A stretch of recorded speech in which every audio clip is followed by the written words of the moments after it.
Welcome back, students. Good morning.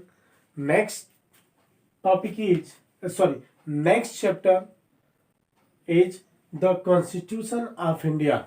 Okay, related to civics subject of class 8, the Constitution of India, यानी कि Indian constitution के बारे में इस चैप्टर में एक्सप्लेन किया जाएगा. Let us go.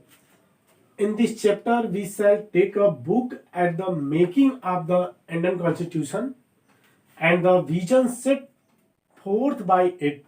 Okay, today India exists as a democratic nation, slowly on the basis of guiding principles outlines in our Constitution. हमारे कॉन्स्टिट्यूशन की जो गाइडलाइन है, उस गाइडलाइन के बेस पे इंडिया क्या है, स्लोली एक डेमोक्रेटिक नेशन के रूप में कन्वर्ट, यानी कि इंडिया का जो इंडियन कॉन्स्टिट्यूशन का जो बेस है वो क्या है, डेमोक्रेटिक है. और डेमोक्रेसी में फेडरल के साथ साथ पार्लियामेंट्री फॉर्म ऑफ गवर्नमेंट को भी क्या करता है, एब्जॉर्ब करता है. इंडियन जो कॉन्स्टिट्यूशन है वह नॉर्मल टाइम में काफ़ी फ्लेक्सिबिलिटी प्रोवाइड करता है और इमरजेंसी टाइम में जो फेडरल सिस्टम है, फेडरल सिस्टम से हटके यह क्या हो जाता है, यूनिटरी फॉर्म ऑफ गवर्नमेंट हो जाता है. ओके, देखिए, making of the Indian constitution. As the British decided to leave India and they decided to set up a constitution assembly to prepare the constitution of independent India. जब Britishers को India छोड़ने की बात आई, यानी कि जब सेकेंड वर्ल्ड वॉर के आफ्टर जब ब्रिटेन की इकोनॉमिक कंडीशन डाउन हो गई तो मजबूरी में उन्हें इंडिया को छोड़ना पड़ा. उस समय इंडियन कॉन्स्टिट्यूशन की बात चल रही थी, उसको लेके 1946 में एक मिशन भेजा गया ब्रिटेन से, जिसे कैबिनेट मिशन कहा जाता है. इसमें ब्रिटेन की पार्लियामेंट के जो गवर्नमेंट थी, गवर्नमेंट के जो ब्रिटिश गवर्नमेंट थी उसके 3 कैबिनेट मिनिस्टर्स थे, इसीलिए इस मिशन को कैबिनेट मिशन कहा जाता है. इस कैबिनेट मिशन ने इंडियन कॉन्स्टिट्यूशन बनाने के लिए मीटिंग की और उसके बाद जो प्रोसेस हुई वो स्टार्ट हुई. उसके पहले अगर देखा जाए इंडियन कॉन्स्टिट्यूशन की का जो हिस्ट्री है वह ब्रिटिश ईस्ट इंडिया कंपनी के स्थापना के साथ ही, जब ब्रिटिश ईस्ट इंडिया कंपनी को इस्टेब्लिश किया गया था 1600 के आसपास, उसी समय से धीरे धीरे प्रोसेस चली आया. और इसमें एक न्यू जो टर्न आया वह था 1773 का रेगुलेटिंग एक्ट. ओके, इसमें यहाँ से 1773 का जो रेगुलेटिंग एक्ट था, जो east India company, British east India company जो स्टोन में एक्सपोर्ट इंपोर्ट कर रही थी, यहाँ पे व्यापार कर रही थी और धीरे धीरे उसने यहाँ के पॉलिटिकल पावर को अपने कंट्रोल में ले लिया.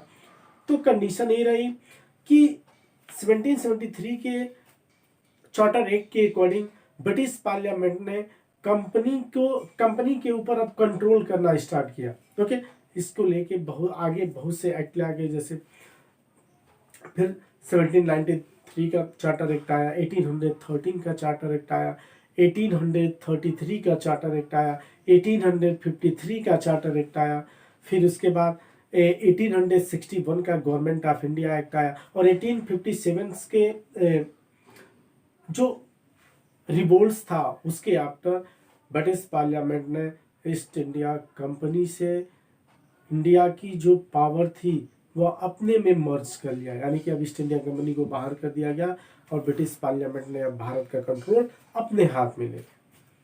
ओके, इसमें 1858 का महारानी विक्टोरिया का जो प्रोक्लेमेशन आया था और उसके बाद जो घोषणा आया, और फिर 1877 में जो इलाहाबाद दरबार लगा, उसमें क्या किया गया, टोटल पावर को, और जो वायसराय था, वायसराय एक तो ब्रिटिश पार्लियामेंट के अकॉर्डिंग वो रहता था, जिसे गवर्नर जनरल कहा जाता था, उसके अकॉर्डिंग रिस्पॉन्सिबल था.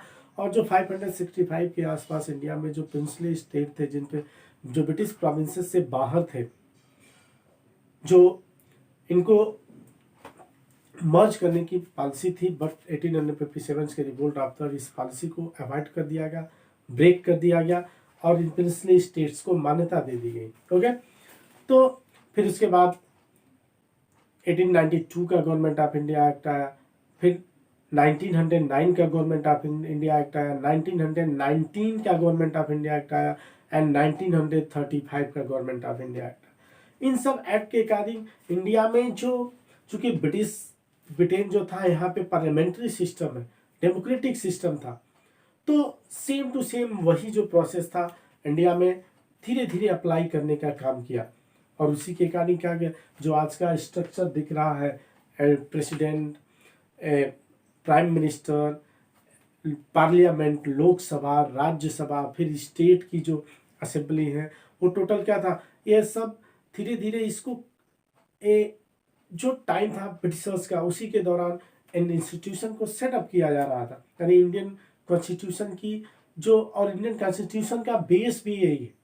ओके, और 1935 का जो गवर्नमेंट ऑफ इंडिया एक्ट था के इसके अकॉर्डिंग सुप्रीम कोर्ट जो आज है उसको इस्टेब्लिश किया गया, RBI reserve bank of India को इस्टेब्लिश किया गया, और साथ ही साथ 1935 के गवर्नमेंट ऑफ इंडिया एक्ट से जो 1949 में इंडियन कॉन्स्टिट्यूशन प्रिपेयर हुआ, उसमें एटलीस्ट 195 और 200 के आसपास उसके आर्टिकल्स को सेम टू सेम एक्सेप्ट कर लिया गया। ओके, तो देखिए, एज अ ब्रिटिशर however,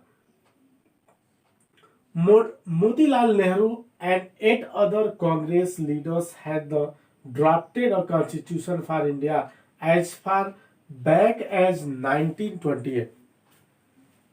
चूंकि जो इंडियन नेशनल मूवमेंट के ड्यूरेशन में जो बात चल रही थी, और खास करके ये जो बात चल रही थी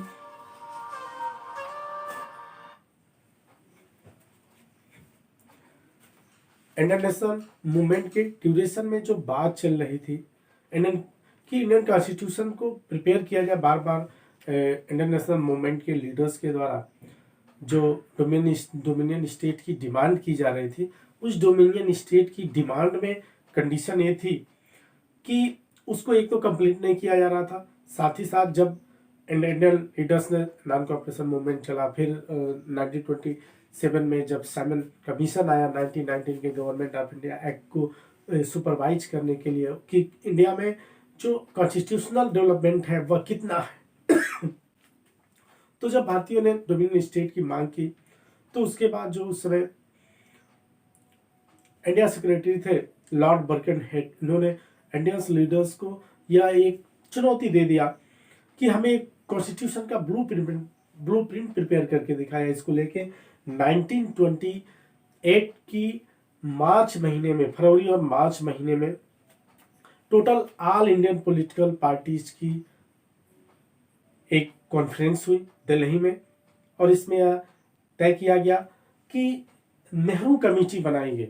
जो मोतीलाल नेहरू थे, इनके प्रेसिडेंशियल शिप में 8 मेंबर्स की एक नेहरू कमेटी बनाई गई, और नेहरू कुल के 9 मेंबर्स थे। और इस कमेटी ने क्या किया, 1 ईयर्स लेटर इंडियन कॉन्स्टिट्यूशन का ब्लूप्रिंट गवर्नर जनरल और इंडिया सेक्रेटरी के सामने रख दिया। फिर भी ब्रिटिशर्स क्या किए, उसको अवॉइड करते गए। फिर अगर देखा जाए तो 1931 का जो कांग्रेस का एनुअल सेशन कराची में हुआ, उसमें सरदार वल्लभ भाई पटेल ने जो फंडामेंटल राइट्स हैं उसको भी क्या किया, उसमें कांग्रेस के इस सेशन में उसको एक्सप्लेन करने का काम किया गया, उसको रखने के, उसको उस रिजोल्यूशन को पास करने का काम किया गया कि अगर कॉन्स्टिट्यूशन प्रिपेयर होता है तो इस जो फंडामेंटल राइट है ये भी हमारे कॉन्स्टिट्यूशन में ऐड होंगे, जो आज इंडियन कॉन्स्टिट्यूशन का एक मोस्ट पार्ट है, आर्टिकल 12 से लेकर 35 तक।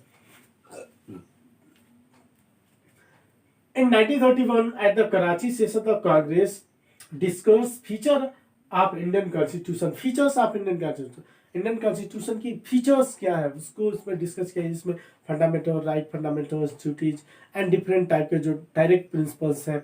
ओके, फिर हमारी स्टेट असेंबली कैसी होगी, सेंट्रल असेंबली कैसी होगी।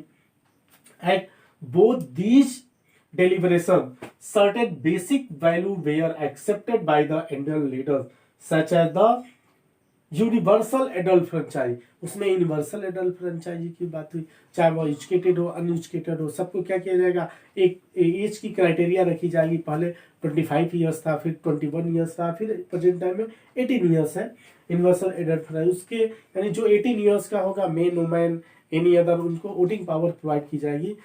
ओके, सिर्फ जो मैड ना हो, पागल ना हो, या जो बैंकरप्ट ना हो, उनको अकॉर्ड किया गया। फिर राइट टू फ्रीडम, अभी मैंने बताया फंडामेंटल राइट, फंडामेंटल राइट में right to freedom, right to equality and right to religion, तो ये सब चीजें आ जाएंगी। एंड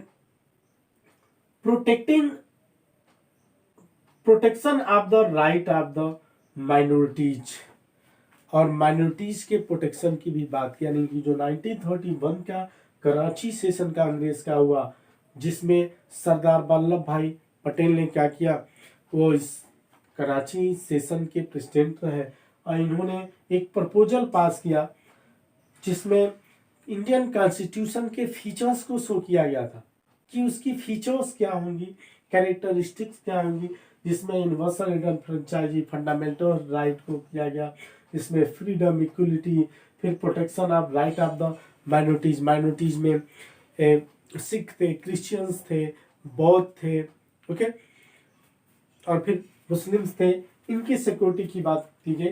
नेक्स्ट है कॉन्स्टिट्यूएंट असेंबली, यानी कि जो कॉन्स्टिट्यूएंट असेंबली बनी, जिसकी फर्स्ट मीटिंग स्टार्ट हुई 9 दिसंबर 1946 से। ओके, देखिए, the constituent assembly was dominated by the leaders of the freedom movement.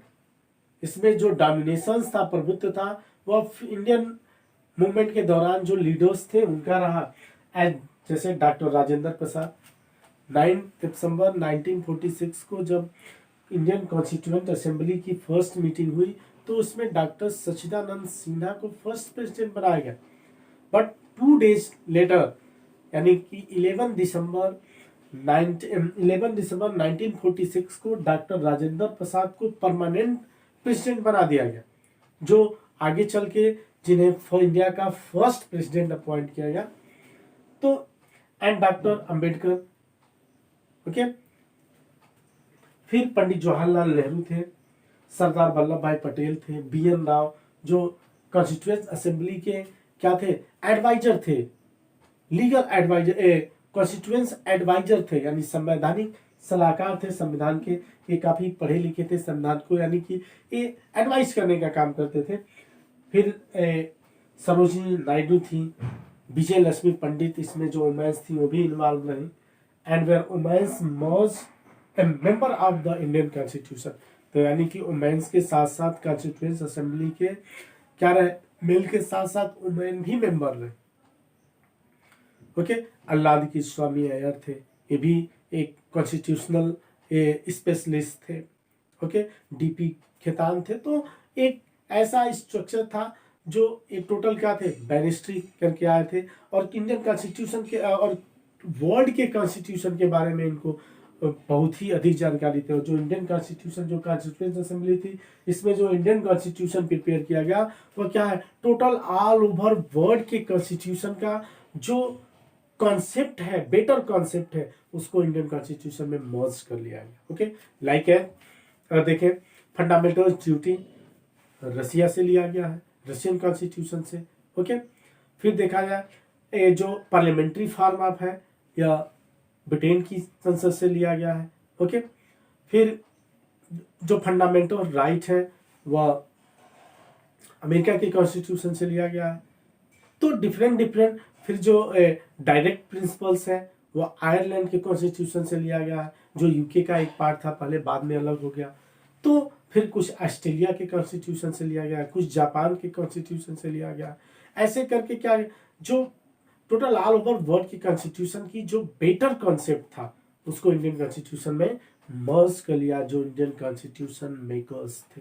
Okay, and फिर देखा जाए तो जो कॉन्स्टिट्यूएंट असेंबली थी, कॉन्स्टिट्यूएंट असेंबली कंसिडरेबली मॉडिफाइड, इसे काफ़ी मॉडिफाई किया गया, and the constituent assembly finally approve draft of the Indian constitution, यानी कि जो कॉन्स्टिट्यूएंट असेंबली थी इसने फाइनली जो इंडियन कॉन्स्टिट्यूशन का ड्राफ्ट क्लियर किया वह 26 नवंबर 1949 को किया, बट इसे 26 जनवरी 1915 को अप्लाई किया गया, बिकॉज क्योंकि 1929 में जो लाहौर में कांग्रेस का एनुअल सेशन हुआ था, जिस समय पंडित जवाहरलाल नेहरू प्रेसिडेंट थे उस सेशन के, उसमें यह डिक्लेयर किया गया था कि 26 जनवरी 1930 से every years Indians freedom day के रूप में, यानी कि इंडिपेंडेंट डे के रूप में सेलिब्रेट करेंगे, और एवरी ईयर्स 26 जनवरी को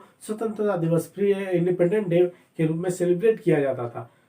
बट क्या हुआ, इंडिया 15 अगस्त 1947 को फ्री हुआ, तो इसीलिए क्या किया गया, और इंडियन कॉन्स्टिट्यूशन भी प्रिपेयर हुआ, तो फिर इसको कुछ मेन आर्टिकल्स को अप्लाई करके इलेक्शन से रिलेटेड और भी कुछ आर्टिकल्स थे, बाकी को रोक दिया गया, और 26 जनवरी 1950 को टोटल इंडियन कॉन्स्टिट्यूशन को अप्लाई कर दिया गया, और उस दिन को हम इसे रिपब्लिक डे के रूप में मनाते हैं। क्योंकि India is a republic country. आज इंडिया हेड, जो इंडियन हेड है, यानी कि जो इंडियन प्रेसिडेंट है, इंडियन प्रेसिडेंट इज डायरेक्टली और indirectly elected by Indian citizens या इंडियन पीपल्स। तो so India is a republic, यानी कि अगर किसी देश का, किसी कंट्री का जो हेड होता है, फर्स्ट सिटीजन होता है, अगर वह इंडियन पीपल्स के द्वारा या उस कंट्री के पीपल्स के द्वारा डायरेक्ट और इनडायरेक्टली उसका इलेक्शन हो, तो उस कंट्री को रिपब्लिक कंट्री बोला जाता है। ओके, तो ये रहा आपका इंडियन कॉन्स्टिट्यूशन, उसके मेकिंग की प्रोसेस जो रही, फिर जो कॉन्स्टिट्यूएंट असेंबली बनी, कॉन्स्टिट्यूएंट असेंबली में 3 इसका क्लियरेशन हुआ था, फर्स्ट, सेकेंड एंड थर्ड में। तो सेकेंड जो रहा वह काफ़ी लॉन्ग टाइम तक रहा, जो उसमें डिस्कशन हुए, उसको बहुत क्राइटेरिया बनाया गया था, क्राइटेरिया के साथ ही साथ इसमें डिफरेंट टाइप की कमिटीज बनाई गई थी। ओके, जैसे आपका फ्लैग कमिटी थी, फिर प्रिंसली स्टेट को लेके पंडित जवाहरलाल नेहरू के पंडित जवाहरलाल के सरदार वल्लभ भाई पटेल की कमिटी में के प्रेसिडेंटशिप में एक कमिटी बनाई गई थी, ठीक है। और फिर साथ ही साथ जो नेहरू थे, नेहरू के अंडर में भी बहुत सी ऐसी कमेटियाँ थी। तो एटलीस्ट आपका 20 से 24 के आसपास, इससे भी अधिक 30 के आसपास क्या थी, कमिटियाँ बनाई थी। उन कमिटियाँ, जो कमिटीज़ थी वह स्पेशल टॉपिक पे उसको डिस्कशन करने का काम करती थी। ओके, तो इंडियन कॉन्स्टिट्यूशन को अगर हम ब्रॉडली एक्सप्लेन करें तो बहुत है, बट आप लोगों को एक उसका सिर्फ एक स्मॉल पार्ट ही पढ़ना है, रीड करना है। तो ये रहा आपका इंडियन कॉन्स्टिट्यूशन। अब नेक्स्ट में क्या किया जाए, जो नेक्स्ट टॉपिक रहेगा वो भी इंडियन कॉन्स्टिट्यूशन से रिलेटेड, जो फॉर्म ऑफ गवर्नमेंट है, यानी कि लेजिस्लेचर क्या होता है, फिर ये डिफरेंट टाइप के एक्सप्लेन किए जाएंगे। ओके, तो थैंक यू।